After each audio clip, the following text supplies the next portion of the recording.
Welcome back and thank you for joining A Shark's Perspective. I am Kenneth Shark Kinney, your host and Chief Shark Officer.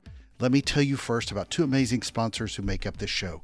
Let's talk about Inbound. From marketing to sales and commerce to CX, Invoca's active conversation intelligence platform enables revenue teams to create better buying experiences, drive more leads, and increase revenue. Trusted by top brands like Dish Network, Mayo Clinic, Mutual of Omaha, and ADT, the Invoca team is doing some amazing work in turning conversational data into automated action to enhance digital touchpoints and human interaction. Next, let's talk about Outbound. I hope that you'll take a look at Dreps, the founders of conversational texting, where they use conversational AI to help you reach customers where they're most responsive, and that's on their phones. And working with major brands like 3-Day Blinds, Liberty Mutual, Credit Repair, and Gainsco, Drips is leading the way for some of the biggest brands in the world to improve engagement rates and outcomes for their prospects and customers. On today's show, let's think about this. If you'd gotten frustrated of corporate life, especially with the BS from some big agencies, and you wanted to start your own company or agency and hang out your own shingle, then what could you learn from someone who started their own agency 3 decades plus ago, especially from a woman-owned agency who persevered in a male-dominated world?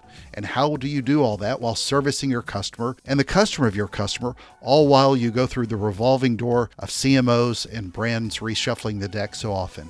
Sue Kruskopf is the CEO, founder, and Queen Bee, with 2 E's, of Kruskopf and Company, a.k.a. KC Truth. And she's also the co-founder of MyWonderfulLife.com, a Shark Tank TV show featured site where you can plan your own funeral online. And on this episode, we'll discuss a woman-owned advertising agency lasting 3 decades plus, women in the agency workplace, getting frustrated and ridding the world of BS, the truth of a company, Plan B and planning your own funeral, the Shark Tank experience, grit and perseverance, attracting bees, measuring results, hiring the right talent, staying relevant, doing the bird, and a lot more. So let's tune in to a truth agency teller with a shark who is oh so young at heart on this episode of A Shark's Perspective.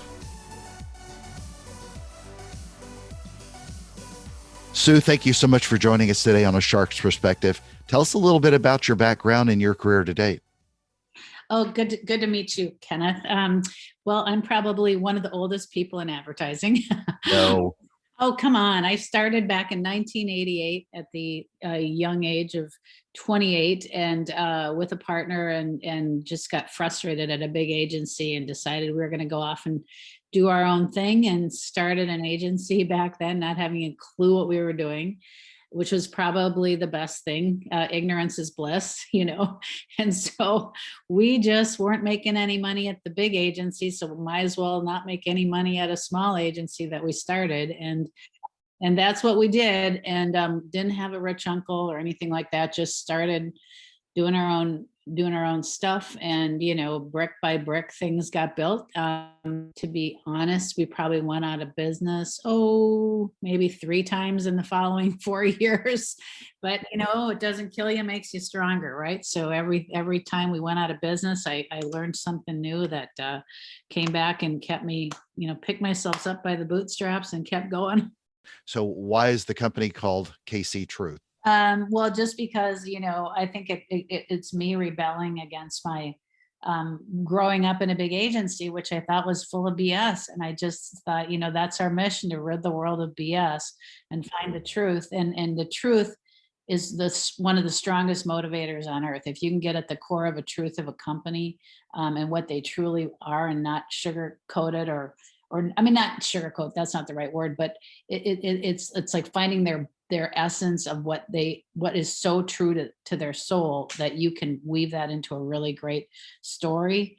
And so that's always why we've stood for truth forever. I mean, that's why we have a bar on the first floor called the Truth Bar, because it's just like, we're going to own it, and we're going to own it big. And and that's how we're known in town. People just call us, Truth, or you know, KC Truth. I mean, it's just, that's always been what at the core of who I was, and it just worked. I mean, from then and through the years, it stands the test of time, right? There's a lot of people that keep reinventing themselves, and then every time I think you reinvent yourself, you lose more of your identity, because you're this, now you're this, now you're this.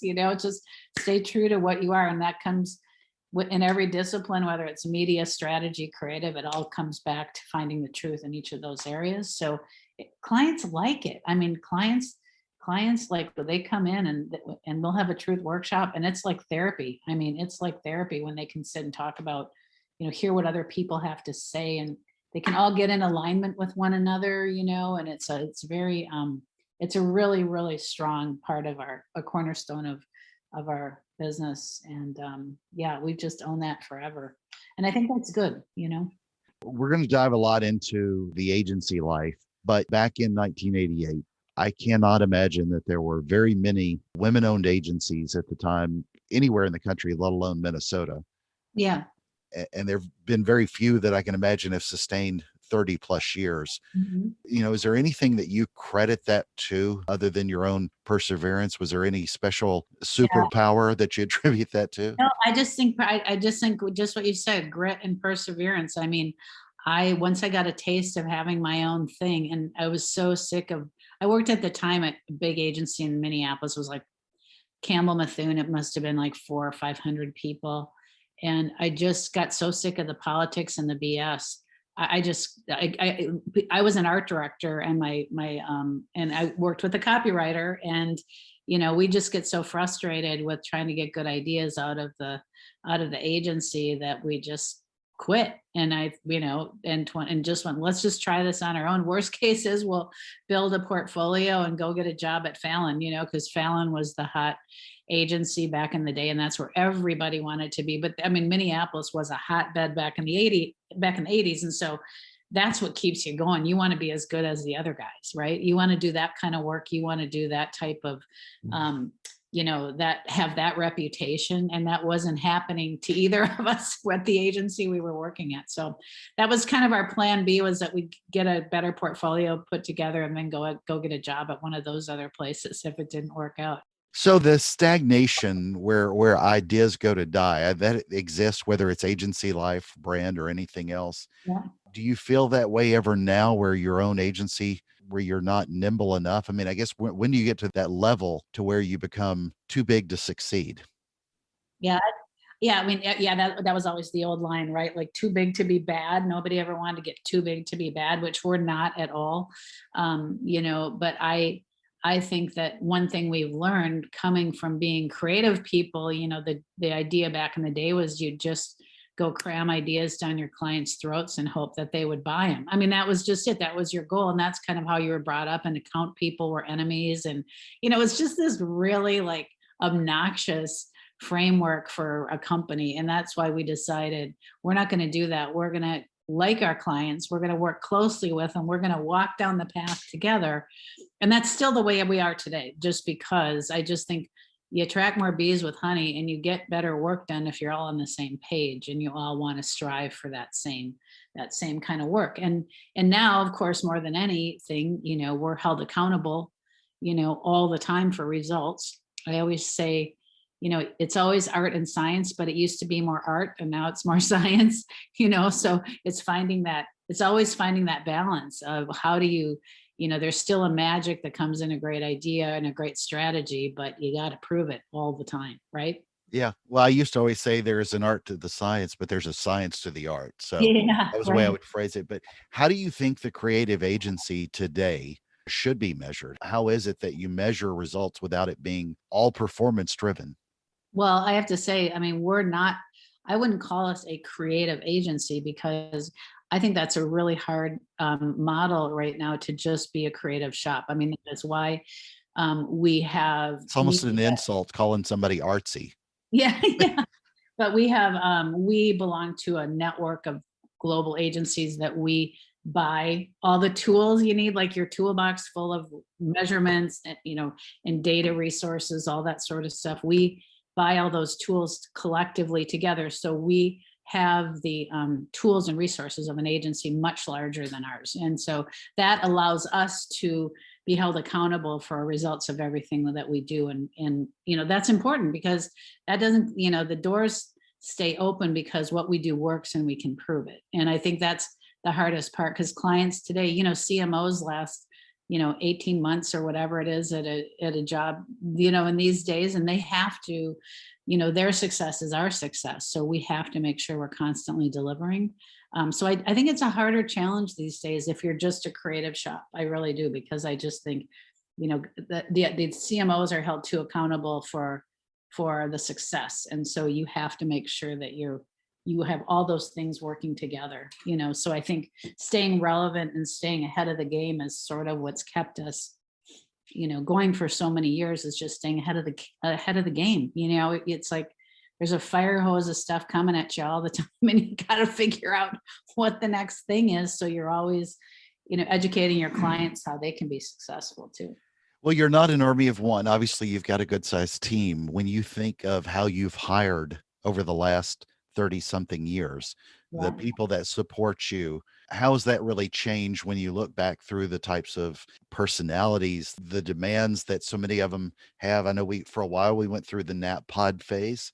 Mhm. But obviously the talents and skills that come along with it, those have grown, the tool sets, but Yeah. the mentality to be a success in marketing is also something that not everybody's equipped with just because they know how to run PPC ads Right. or ads on Facebook. Right. No, I think, well, I would say you learn stuff from growing up. I mean, I think, my dad was an entrepreneur and he always said, hire people smarter than you.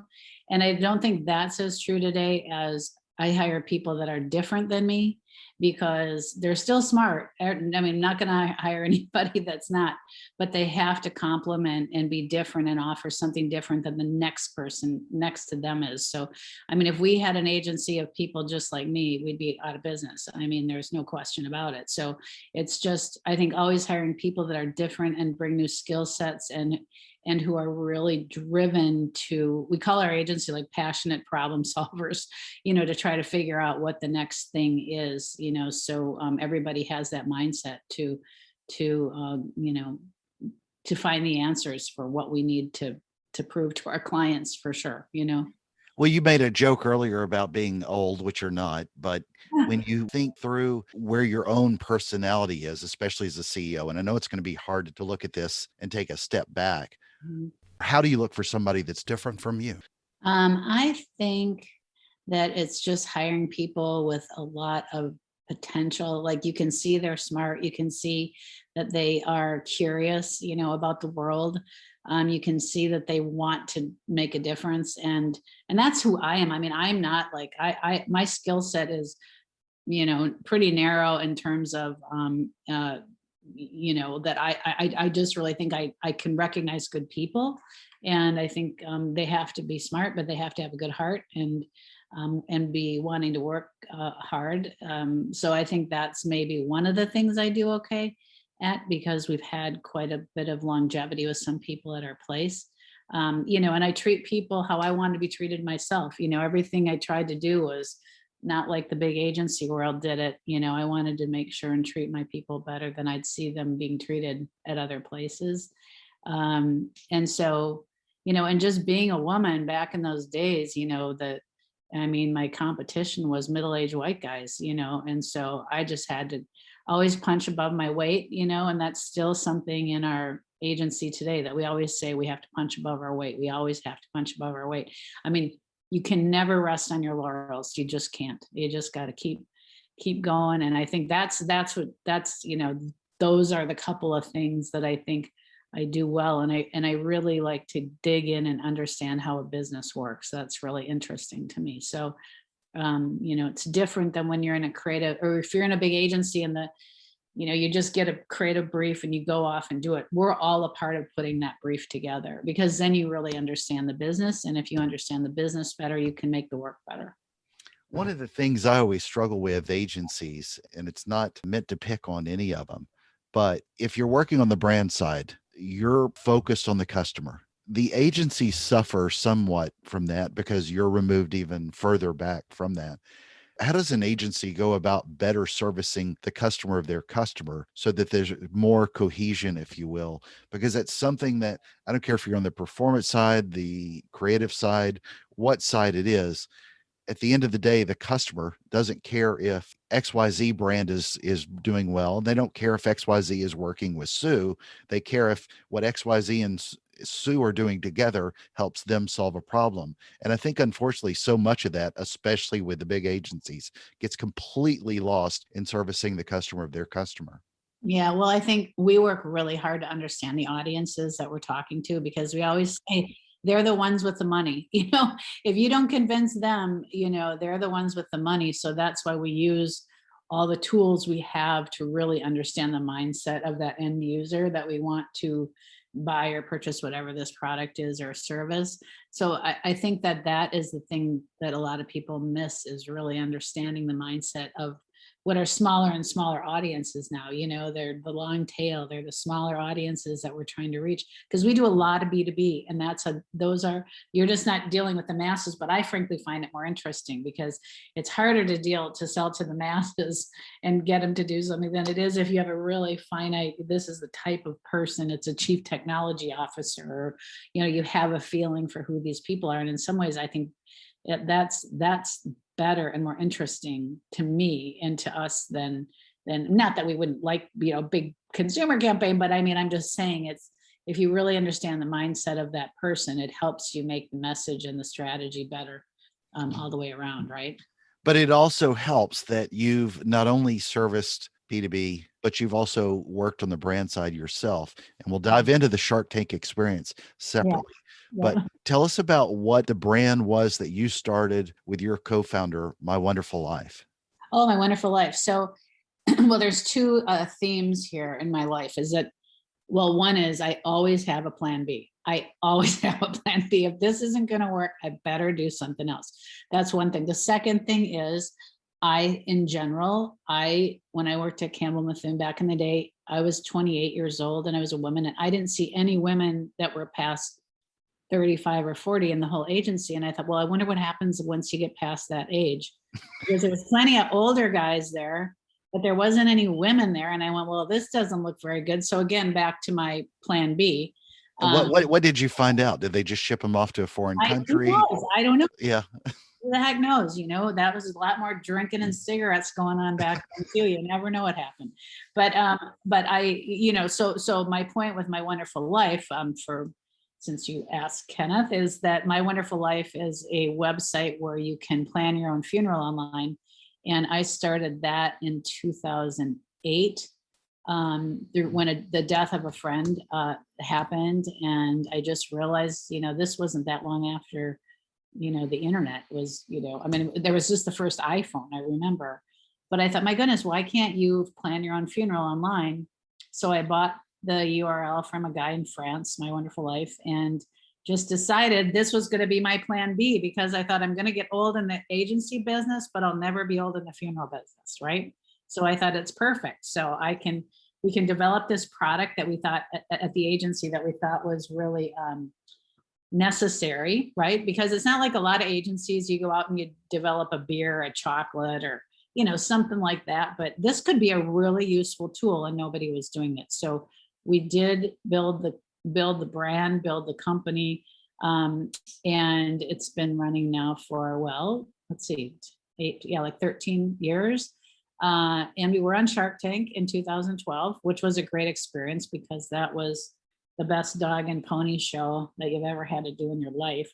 And so that's my side business. That's my side gig, so that just keeps running. And so when I can get done with my agency and I want to feel like I want to move on, I'll move over to that full time, hopefully, provided it still keeps going well. But I think it's a service that people need. And I feel like it's doing something good and giving back to people, that came out of personal experience. So let's talk about the Shark Tank experience, one of the greatest shows ever. You as a marketer, how did you prepare for it? I think we're all marketers if we're entrepreneurs, but right. With somebody who actually is running an agency, how did you prepare for it? Well, I have to admit, it was an advantage, because that's kind of what it is all marketing. And I think it's a great idea, and I think it's a great name. mywonderfullife.com is the site. But it was knowing how to put things together, because we had to compete against, there were only 60 slots and we were competing against 10,000 entries or something that year, so you just have to, at least we know how to put a good video together, how to do all those things. So there's definitely advantage to be in marketing. I'm not going to lie, we didn't get any money because we had just started the company and we weren't making any money yet. So it was a good thing to at least but get out there, because back then Shark Tank wasn't as big as it is now. So now it's the gift that keeps on giving. But I just think, yeah, as marketers, you're always have good ideas. And if you believe in good execution, you can make all that work together. And that's what we did. Just if we treated it just like a regular client and entered just like everybody else, and luckily made it to the final round and got on the premiere of the 2012 season. From a logistics standpoint, how long did it take you to get from pitch to being on the show and when it aired? It was probably 3 to 6 months. You have to sign your life away with legal stuff. I mean, it's just unbelievable the amount of work. A lot of people get eliminated just because there's a legal issue or something else, so you got to get through all those hoops. But I think it was probably 3 to 6 months. And And then then they still get a percentage of the company, don't they? To that's a no, certain, that you have to sign your life away, that they do, but most of them don't even take it and don't care. I mean, and back then you don't even know if you're going to get any money from them or not. So it's only if you get money, they can have the option to do that. But that was back in the early days of Shark Tank. That was almost 10 years ago, so a little different now. But well, you didn't get an investment. What was the gist of why you didn't get an investment, and what would you do? because we weren't making any money. It was just an idea at the time. We had ways that we were gonna make money, but at the time we weren't. We just started that company, and so so we did. But we just said, so what? We'll go do this thing, and then we'll get free advertising because that's what it was. And back then there wasn't, people weren't streaming shows, so every time it had a rerun, that's what it was called back then, a rerun. 10 years ago, that we'd see a spike in traffic to our website the minute that there was a rerun of Shark Tank.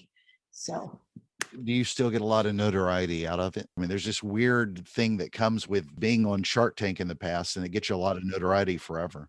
yeah, well, for a while, yeah. Now there's, in Minneapolis, I was at that time the only person from Minnesota, I think, that had done it. There was one other guy.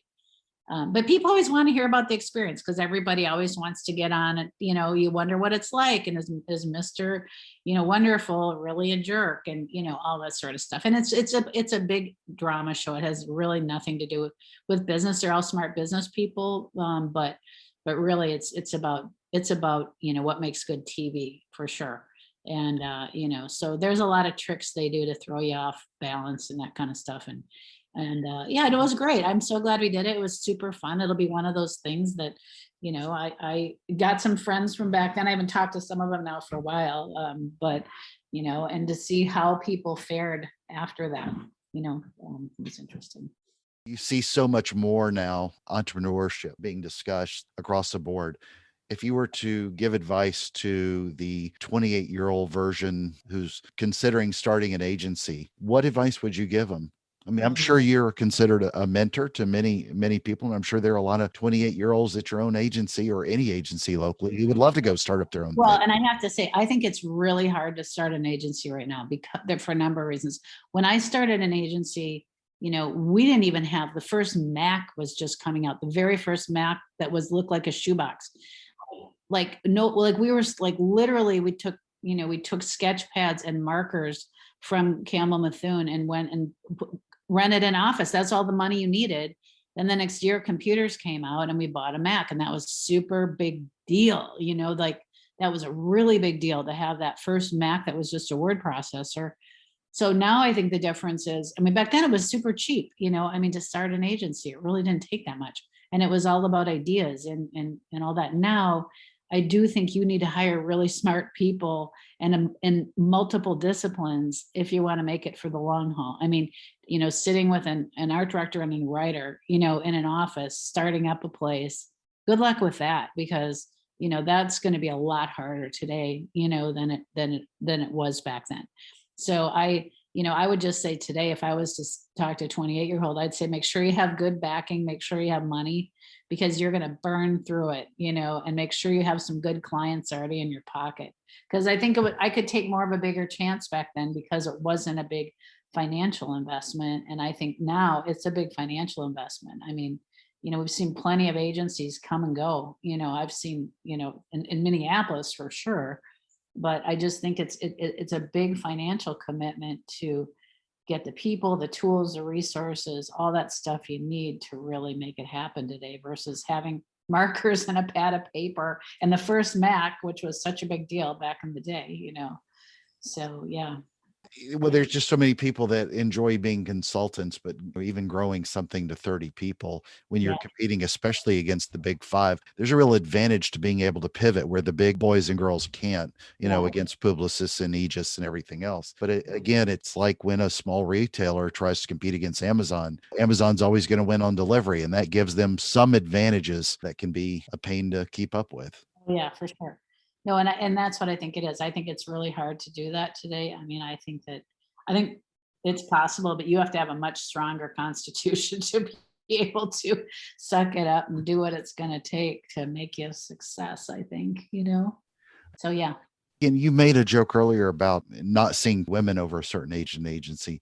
Do you see that being any different today? Do you feel better about the chances of people surviving in the agency life? I think it's going to come back around. I think as we've tried to, and there's been so much more talk about, inclusion and diversity and all those things. I do think ageism is the next thing to be addressed because I think there's a lot of really smart younger people, but it's like, especially in the pandemic, I think we've missed learning from people that are older, and that how you develop relationships and how you develop, how you hold a meeting, how do those work? I mean, all those things. I was terrible at that when I was in my 20s, and you just think you know everything in your 20s and 30s, and then you realize that old saying, you wish you knew at 40. Or at 40 what you knew at 60. It's true. I mean, I just think there's a lot to learn from people that have a little more sage and wisdom, because I think people don't realize how important trust and relationships are with clients, and how much you have to work at building that, and all those things I think come from life experiences. I think those don't come from just being on social media and all that Yeah. other stuff. Yeah. Amen to that. Well, I still think it's funny though. I always think it interesting when I meet somebody like you who will talk about this, and in the sense that you mentioned your age earlier. And if you left your agency and went to apply somewhere else today Mhm. for a role similar to what you're doing now, it's very likely that you would not be considered because of your age, and you'd have all the experience in the world, where someone who does not would get the nod and they don't. And I find that to be fascinating. As we all get older, it's something that we all have to deal with. I'm really curious where this will all shake out. I don't know if I have the same opinion that it will be addressed in a positive way. Yeah. If I wanted to hire somebody to run an agency right now, would they look at somebody who's got 3 to 4 decades of experience in it, or somebody that has 2 years in it? And I think it's just, you can still be older. You still have to stay really relevant. I think that's the difference, is like, you can still be my age and still be really relevant. I mean, I'm not as good at some stuff, obviously, as people at my office are, but I always want to know what it's about. What does this mean? How does this, I want to be at the cutting edge of everything. And I think that curiosity, if you can be in this business at this age, but you just have to continue to be curious all the time, about things and new things and all that, because that's then it all works together. So you know well what TikTok is. You just don't necessarily have 1,000 TikTok videos. Yeah, exactly. I know exactly what it is. But Yeah. you're Yeah. exactly right. But we are doing media, buying TikTok. So, but that's really fun for me to see, because I go, that keeps me, young, is seeing all the new stuff and being able to work in it and see what people are doing. I mean, I think that's really energizing. I just don't know what else. If I said, if I didn't work right now at 64 years old, I'd spend too much money and eat and drink too much. So, it's like, then what's the point of that? Right. I'd rather be working. Yeah. Well, Sue, I asked this of everybody that's been on my show. I have seen sharks in Minneapolis. I went to the Odyssey Aquarium when I went to the Mall of America last time. But what is your favorite kind of shark, and why? Do you have any kind of shark stories that have ever come up in the agency life or All Minnesota I'm gonna life? say are the ones that I met on Shark Tank. There you go. So, I mean, those are the sharks that I'll probably remember versus a varietal kind of a shark. So, well, Sue, it's that special time of the show. Are you ready for the 5 most interesting and important questions that you're going to be asked? Yes, Kenneth. All right. Number one, Barbara Corcoran or Kevin O'Leary? Barbara Corcoran. Why so? She's just really smart. When you meet her, she's just what she's done in her business is amazing. Kevin O'Leary is kind of a character. I mean, I think she's truly, truly. I mean, he was successful, but I still think Barbara Corcoran has made an amazing career. Yeah, she's amazing, and especially considering the field she went against in New York. Yeah, More than amazing. All right, number two, famous singers from Minnesota, Prince or Bob Dylan? Oh my God, Prince, hands down, Thank hands you. down. Okay, because I used to go see him for $1 at First Avenue when I was 18 years old. Oh, wow. Oh yeah, I mean, I was such a diehard Prince fan. Is just Yeah, I yeah. could have asked you Prince or Morris Day, but I think most people Oh, and would I say still like that the is. time. I like I Morris Day. still love Morris Day in the I love time. Yeah. Morris Day. The Bird, just, Yeah. that was awesome. When you want to get some, what do you do? Do the Bird. So I sadly remember that way too much and have seen both of them in concert. I know. All right. Number three, Ghost of Christmas Past or Ghost of Christmas Future? Ghost of Christmas Future for sure. So that comes a little bit from It's a Wonderful Life phrase. And I love looking at the future. I don't like people that live in the past are kind of boring. All right. Number four, Minnesota Twins or Minnesota Vikings? Not either. I'd probably take the Twins, but they're I don't know. I just am not a sports fan. Yeah, but a day at the park is not bad. Not bad. And that's why I'd rather be outside. You couldn't pay me on a beautiful fall afternoon to sit in a stadium inside. That would just make me sense. All right. Number five, and the most important question you're going to be asked today is biscuits or cornbread? Okay. I knew you were going to ask that, and I was going to say scone. So I say I can't answer either one of them. But I'd say biscuit because it's the closest to a scone then. Okay. Somewhat. All right. So Sue, where do people find out more about you, your company, KC Truth, and more? KCTruth.com. Yeah, that's where they can find out more. Yeah. We're good at simplifying complex problems. That's what we're good at. Well, Sue, thank you so much for being with us today on A Shark's Perspective. I mean it. I like listening to your show, so we listen. Very much appreciate it.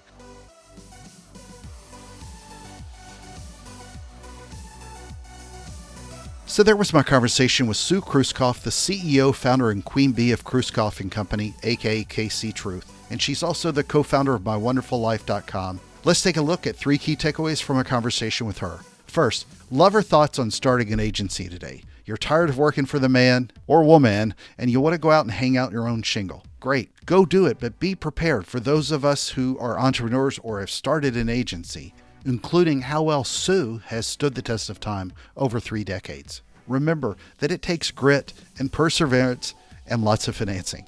Second, when do creative agencies fail? To me, it's often when they're too big to succeed and too big to be nimble. Some too arrogant to understand that they cannot come up with an idea just to make their customer happy beyond the lifespan of the CMO who greenlit those, and those have to answer to their customers and board of directors. But even creative agencies have to be measured. So before you only throw out the agency with the bathwater, dive into why an agency truly failed or succeeded. Just reshuffling the deck really doesn't solve the problem. And the customer doesn't care who your CMO or your agency is anyway. Third, hire smart but hire different. She looks for passionate problem solvers. Find people who are curious about the world. Agency groupthink? Es muy mal. And a rare fourth, don't discount sage and wisdom. Learn from it. As Sue said, and I quote, people don't realize how important trust and relationships are with clients and how much you have to do to work at building that. All those come from life experiences. I think those don't just come from social media. Well said. As you get older, and if you work for a brand or agency, you've got more expertise and likely a higher paycheck, right? Could you get hired again after only a few years at your own job? Younger doesn't mean more relevant unless you give up on being relevant when you get older. Don't discount wisdom on your payroll.